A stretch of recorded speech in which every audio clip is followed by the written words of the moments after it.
Hola a todos, bienvenidos a un nuevo video. Hoy hablaremos sobre la fisiopatología del síndrome de preeclampsia. La fisiopatología, como sabemos, primero la preeclampsia es una condición multisistémica y progresiva, caracterizada típicamente por la aparición de hipertensión y proteinuria, o en ausencia de proteinuria, hipertensión con nuevo signo de disfunción orgánica, y se presenta después de las 20 semanas de gestación. Comprender la fisiopatología de este proceso es fundamental para tener o comprender un diagnóstico temprano.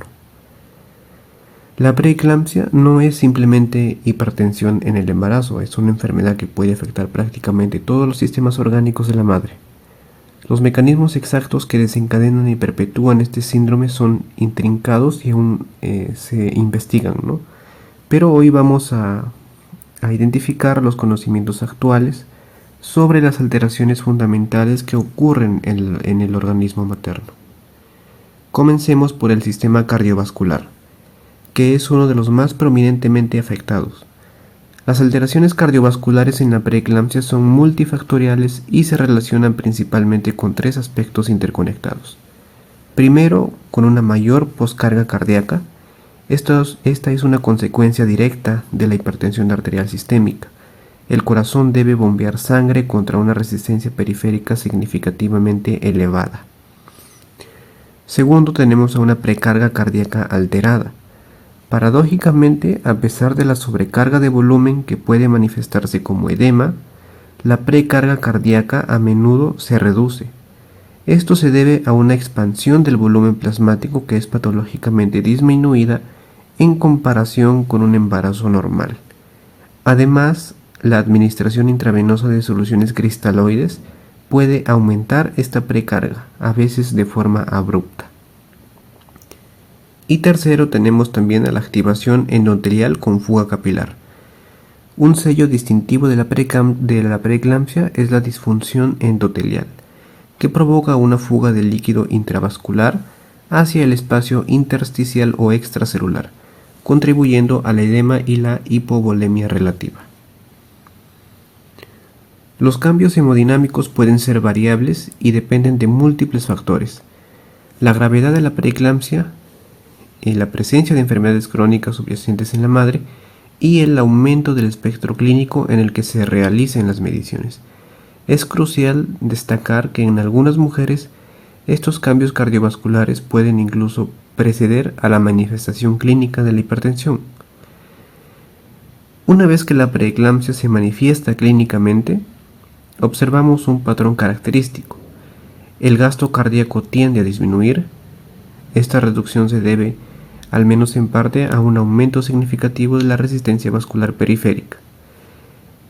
En esencia, también las arteriolas se contraen, dificultando el flujo sanguíneo y obligando al corazón a trabajar más para mantener la perfusión, aunque el volumen total eyectado por minuto pueda reducirse. Ahora centrémonos en la función miocárdica propiamente dicha. Estudios ecocardiográficos seriados han sido fundamentales para entender cómo responde el corazón a este entorno hostil. Estos estudios han documentado disfunción diastólica en un porcentaje considerable de mujeres con preeclampsia, pudiendo afectar hasta un 40-50% de las pacientes con enfermedad grave. La disfunción diastólica se refiere a una alteración en la capacidad del ventrículo para relajarse y llenarse adecuadamente durante la sístole. Por otro lado, la función sistólica, es decir, la capacidad de contracción y eyección del ventrículo, generalmente se mantiene preservada, a menos que la enfermedad sea particularmente severa, o existan comorbilidades cardíacas previas, o también se produzcan complicaciones como el edema pulmonar agudo. El aumento crónico de la poscarga debido a la hipertensión persistente puede en algunos casos llevar a una hipertrofia ventricular izquierda concéntrica como un mecanismo adaptativo del miocardio al aumento del trabajo. Sin embargo, esta adaptación puede volverse maladaptativa si el estrés hemodinámico es extremo o es prolongado. Profundicemos en la disfunción diastólica. Esta se caracteriza por una relajación ventricular anormal y un aumento de la rigidez de la pared ventricular. ¿Cuáles son las complicaciones? Las implicaciones. Un ventrículo menos distendible requiere presiones de llenado más altas para alcanzar un volumen diastólico final adecuado. Esto incrementa la presión en la aurícula izquierda y retrogradamente en las capilares pulmonares. Esta situación de disfunción diastólica explica por qué las mujeres con preeclampsia son particularmente susceptibles a desarrollar edema pulmonar, especialmente si se administran grandes volúmenes de líquidos intravenosos de forma rápida. La buena noticia es que esta disfunción diastólica suele ser reversible y tiende a normalizarse en el puerperio, una vez que se resuelve el cuadro hipertensivo y la sobrecarga de volumen. Un aspecto fundamental y a veces contraintuitivo de la preeclampsia es la alteración del volumen sanguíneo. Durante un embarazo normal hay una expansión fisiológica significativa del volumen plasmático de aproximadamente un 40-50%. Sin embargo, en la preeclampsia este proceso se ve truncado. Se produce una hemoconcentración. Esto significa que en relación con el volumen de glóbulos rojos, el volumen del plasma está reducido. Esta hemoconcentración es consecuencia de dos procesos principales. Primero, del fallo en la expansión normal del volumen plasmático propia del embarazo, y segundo, como una vasoconstricción generalizada y aumento de la permeabilidad capilar debido a la disfunción endotelial, lo que permite que el plasma escape del espacio intravascular al intersticial. La severidad de la preeclampsia a menudo se correlaciona con el grado de hemoconcentración. Esta reducción del volumen intravascular efectivo tiene implicaciones serias. Disminuye la perfusión a órganos vitales como los riñones, el hígado, el cerebro y la propia placenta. Y además hace que estas pacientes sean más vulnerables a la pérdida de sangre durante el parto o durante una cesárea. Si tuviéramos que señalar un mecanismo patogénico central en la preeclampsia, sería la disfunción endotelial sistémica.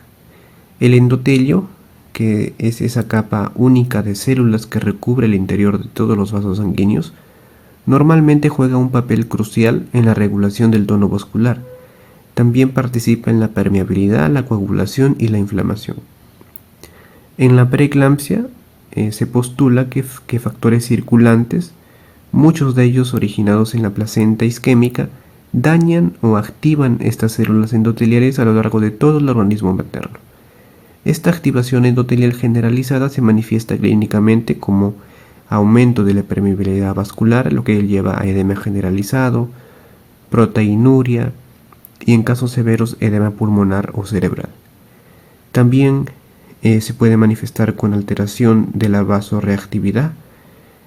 Aquí hay una respuesta exagerada a los vasopresores y una producción disminuida de vasodilatadores, lo que resulta en la hipertensión característica. Y también puede manifestarse como un estado procoagulante, favoreciendo la activación plaquetaria y la formación de microtrombos. Varios mediadores están implicados en esta disfunción endotelial. Algunos de los más importantes tenemos al óxido nítrico.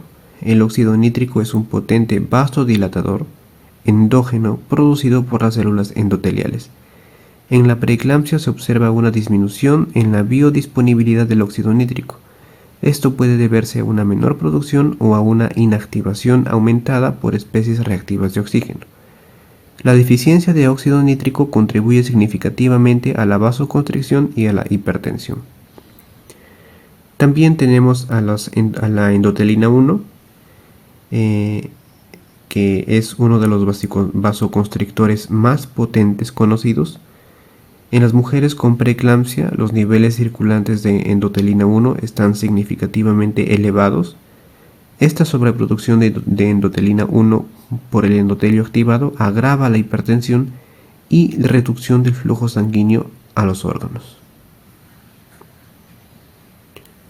Un área de investigación muy activa y reveladora en la patogenia de la preeclampsia se centra en el equilibrio entre factores proangiogénicos y antiangiogénicos.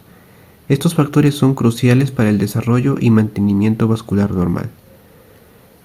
Aquí tenemos, por ejemplo, al factor de crecimiento endotelial vascular y factor de crecimiento placentario. Estos son factores proangiogénicos esenciales para la salud endotelial y el desarrollo vascular placentario. En la preeclampsia, los niveles circulantes del factor de crecimiento endotelial vascular y el factor de crecimiento placentario están disminuidos. También tenemos al factor similar a la tirosina quinasa 1 soluble, también conocida como receptor soluble del factor de crecimiento endotelial vascular tipo 1. Esta tirosina quinasa 1 es un factor antiangiogénico.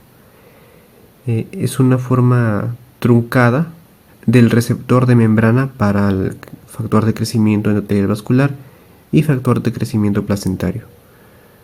Cuando esta tirosina quinasa soluble tipo 1, factor similar a la tirosina quinasa soluble tipo 1, se libera en exceso a la circulación, principalmente desde la placenta, actúa como una esponja, uniéndose al factor de crecimiento endotelial vascular y al factor de crecimiento placentario. Y también impiden que estos se unan a sus receptores en las células endoteliales. Los niveles de este factor de tirosina quinasa soluble 1 están marcadamente elevados en mujeres con preeclampsia, incluso antes de la aparición de los síntomas. También tenemos a otro factor importante, que es la endoglina soluble, que es un factor antiangiogénico también.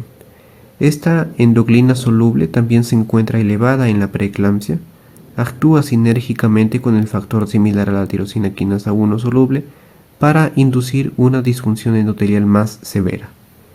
Este desequilibrio angiogénico, de niveles bajos de factores angiogénicos y altos de factores antiangiogénicos, es considerado uno de los principales impulsores de la disfunción endotelial sistémica que caracteriza a la preeclampsia. Para resumir las consecuencias de esta disfunción endotelial generalizada, podemos decir que es la responsable directa de muchas de las manifestaciones clínicas de la preeclampsia. Por ejemplo, la hipertensión, que se da por un desequilibrio entre vasodilatadores, el óxido nítrico que está disminuido y la endotelina aumentada, que es un vasoconstrictor. También tenemos a la proteinuria, que se da por daño en la barrera de filtración glomerular debido a la endoteliosis glomerular. El edema se manifiesta por un aumento de la permeabilidad capilar.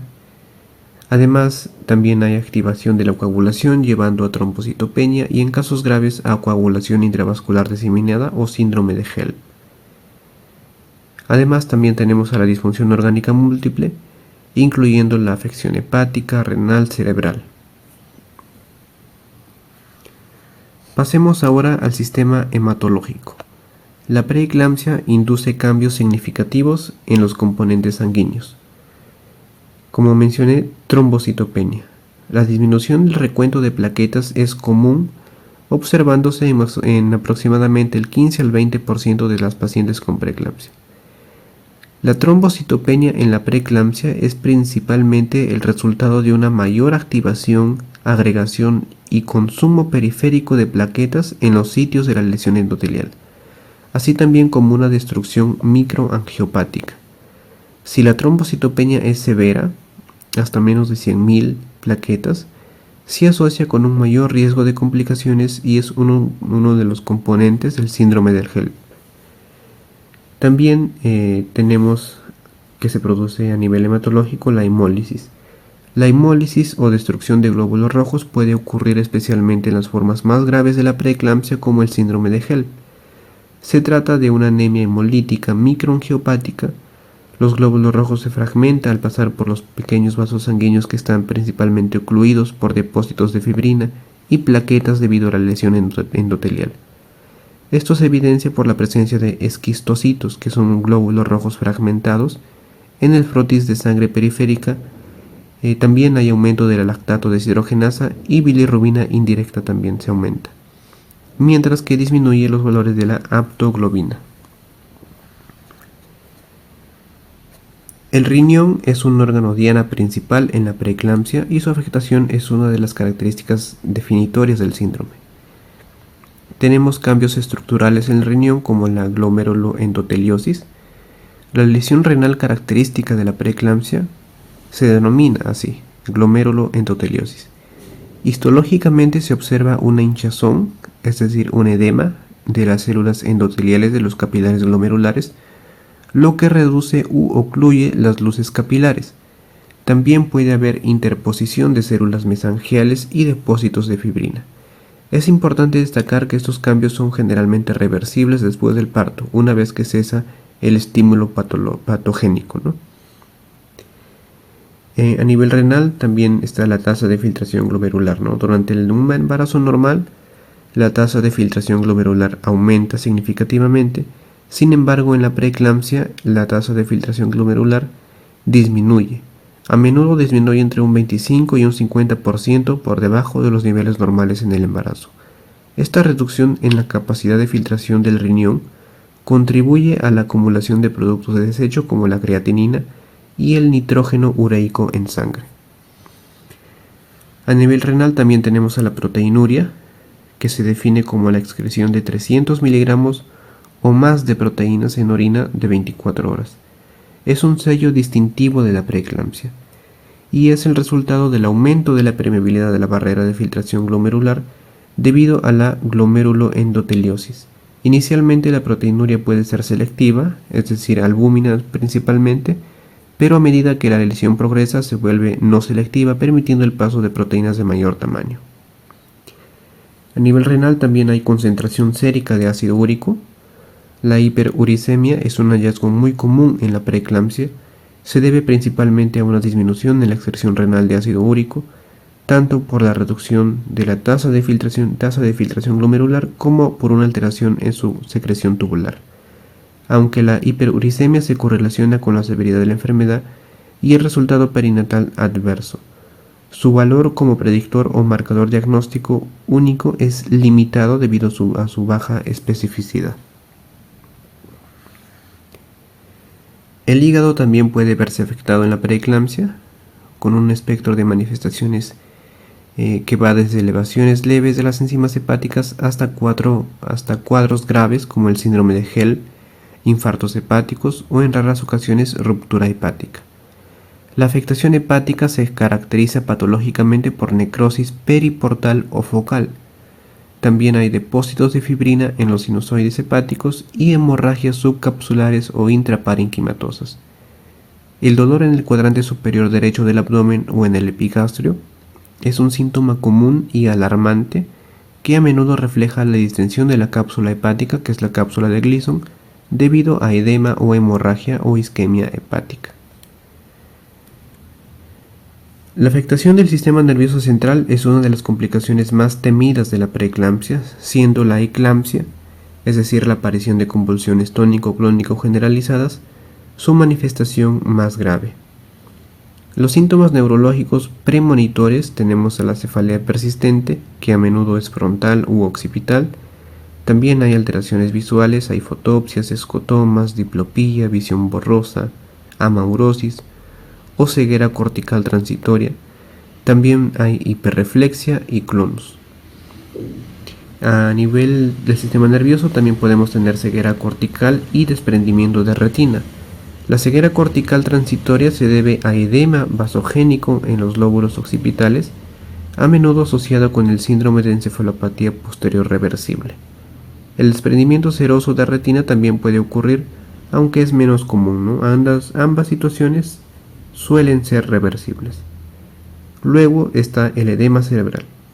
El edema cerebral en la preeclampsia es predominantemente vasogénico, resultado de la disrupción de la barrera hematoencefálica por la hipertensión severa y la disfunción endotelial. Esto contrasta con el edema citotóxico que se ve en otras condiciones. El síndrome de encefalopatía posterior reversible es una manifestación de este edema vasogénico, visible también en estudios de neuroimagen como la resonancia magnética. Aunque no siempre en primer plano, los sistemas endocrino e inmunitario también juegan roles importantes. En el sistema endocrino hay alteraciones en el sistema de la renina-angiotensina-aldosterona. Normalmente en el embarazo hay una refractariedad a los efectos presores de la angiotensina 2. En la preeclampsia esta refractariedad se pierde y las mujeres se vuelven muy sensibles a la angiotensina 2. También hay alteraciones en otras hormonas vasoactivas. A nivel del sistema inmunitario, también hay una desregulación o mala adaptación inmunológica a la interfase materno-fetal y se considera un evento temprano y crucial en el desarrollo de la preeclampsia. Ahora que hemos revisado las manifestaciones sistémicas, es importante preguntarnos dónde comienza todo esto. La teoría más aceptada y que mejor explica la preeclampsia es de la placentación defectuosa, a menudo descrita como una enfermedad de dos etapas. La etapa 1, que es la invasión trofoblástica superficial y remodelación defectuosa de la arteria espiral. En un embarazo normal, las células citotrofoblásticas extravillosas de la placenta invaden profundamente el miometrio y las arterias espirales maternas. Este proceso de invasión transforma las arterias espirales, que son vasos musculares de alta resistencia, en conductos dilatados, de baja resistencia y alto flujo. Esta remodelación es esencial para asegurar un adecuado suministro de sangre a la placenta en desarrollo. En la preeclampsia, esta invasión trofoblástica es superficial y además es incompleta. Las arterias espirales no se remodelan adecuadamente, permanecen estrechas, son musculares y conservan su capacidad de respuesta a estímulos vasoactivos. Esto conduce a una perfusión placentaria reducida, también a hipoxia y a isquemia placentaria. La etapa 2, que es la liberación de factores placentarios y disfunción endotelial materna. Aquí la placenta isquémica y mal perfundida comienza a liberar una serie de factores bioactivos en la circulación materna. Esos factores tenemos a los antiangiogénicos que ya mencionamos, también citoquinas proinflamatorias, especies reactivas de oxígeno y otros mediadores. Son estos factores circulantes los que causan la disfunción endotelial sistémica en la madre, lo que a su vez conduce a la hipertensión, proteinuria y las demás manifestaciones clínicas que hemos discutido, ¿no? Así la placenta es el origen del problema y la enfermedad materna es la consecuencia. Reiteramos la importancia del desequilibrio entre factores angiogénicos y antiangiogénicos. La placenta, en respuesta a la hipoxia, sobreproduce el factor similar a la tirosina quinasa soluble 1 y la endoglina soluble. El factor similar a la tirosina quinasa soluble 1 secuestra al factor de crecimiento endotelial vascular y también al factor de crecimiento placentario, impidiendo su acción protectora sobre el endotelio. La endoglina soluble interfiere con la señalización del factor de crecimiento transformante beta, también que es crucial para la homeostasis vascular. Este desbalance es un mecanismo fundamental que vincula la disfunción placentaria con la enfermedad materna. La hipoxia y reperfusión en la placenta genera una gran cantidad de especies reactivas de oxígeno y disminuye las defensas antioxidantes. Este estrés oxidativo no solo daña directamente las células placentarias, sino que también contribuye a la liberación de factores tóxicos y a la disfunción endotelial sistémica. Los lípidos peroxidados y otros marcadores de estrés oxidativo están elevados en mujeres con preeclampsia. La preeclampsia se asocia con una respuesta inflamatoria sistémica exagerada. Hay un aumento en la producción de citoquinas proinflamatorias como el factor de necrosis tumoral alfa, la interleucina 6 y otras, ¿no? Esta inflamación contribuye a la activación endotelial, la disfunción vascular y la lesión tisular en diversos órganos. Se cree que esta respuesta inflamatoria es en parte una reacción a los desechos placentarios y a los factores liberados por la placenta isquémica. Si bien la placentación defectuosa es central, Otros factores pueden modular el riesgo y la severidad de la preeclampsia. Por ejemplo, tenemos la susceptibilidad genética. Existe una clara predisposición genética. Las mujeres con antecedentes familiares de preeclampsia, ya sea por madres o hermanas, tienen un mayor riesgo. Se han investigado múltiples genes candidatos relacionados con la función vascular, la inmunidad y la placentación, pero la genética de la preeclampsia es compleja y probablemente sea poligénica. También hay factores inmunológicos. Se postula que hay una mala adaptación inmunológica materna a los antígenos paternos expresados por el feto y la placenta. Una tolerancia inmunológica adecuada en la interfase materno-fetal es esencial para una placentación normal. Alteraciones en las células T reguladoras, las células natural killer, uterinas y la presentación de antígenos podrían contribuir a la placentación defectuosa. El riesgo aumentado en primigestas con cambios de pareja o con exposición limitada al esperma paterno apoya esta teoría. También hay contribuciones paternas. Los genes paternos expresados en el trofoblasto influyen directamente en el desarrollo y la función placentaria. Por lo tanto, factores genéticos paternos también pueden contribuir en el riesgo de la preeclampsia. También tenemos a la nutrición. Aunque se han investigado múltiples factores nutricionales, ya sea por calcio, vitamina D, antioxidantes, la evidencia sobre su papel causal o protector es limitada. Sin embargo, deficiencias severas o desequilibrios podrían influir en la susceptibilidad. Una consecuencia importante y frecuente de la disfunción placentaria que subyace a la preeclampsia es la restricción del crecimiento fetal. La misma insuficiencia útero-placentaria que puede llevar a la preeclampsia en la madre priva al feto del oxígeno y los nutrientes necesarios para un crecimiento óptimo.